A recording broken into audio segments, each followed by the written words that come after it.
তিনটি উপজেলা নিয়ে একটি নির্বাচনী আসন। সম্প্রতি ওই আসনে সামাজিক অবকাঠামো উন্নয়ন প্রকল্প ২-এর আওতায় ১০টি মসজিদের জন্য ৩০ লাখ টাকা বরাদ্দ দেওয়া হয়। তবে ১০টি মসজিদের মধ্যে ৮টি এমপি নিজের উপজেলায় দিয়েছেন, বাকি দুটি অন্য ২ উপজেলায়। নাচল, গোমস্তাপুর ও ভোলাহাট উপজেলা নিয়ে গঠিত চাঁপাইনবাবগঞ্জ ২ আসনে এমন ঘটনা ঘটেছে। বাস্তবেও এর প্রমাণ মিলেছে সংসদ সদস্যের প্যাডে চূড়ান্ত করা বরাদ্দের তালিকায়। বরাদ্দ পাওয়া ১০টি মসজিদের মধ্যে ৮টি জামায়াতে ইসলামীর সংসদ সদস্য ডক্টর মোহাম্মদ মিজানুর রহমানের নিজ উপজেলা গোমস্তাপুরে। এ নিয়ে বাকি ২ উপজেলার বাসিন্দা ও রাজনৈতিক মহলে তীব্র ক্ষোভের সৃষ্টি হয়েছে।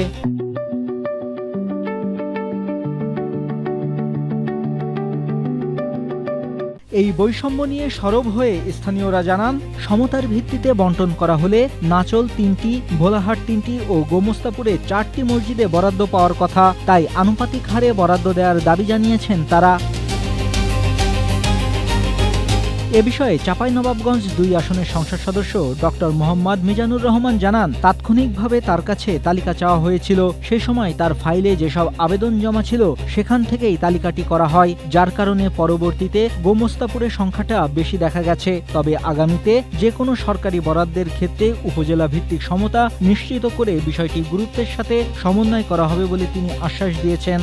১০টি মসজিদ নির্বাচনী আসনে দিয়েছিল, নির্বাচনী আসনে দিয়েছে। এটা মানে তাৎক্ষণিকভাবে আমার কাছে একটা তালিকা চাইছিল।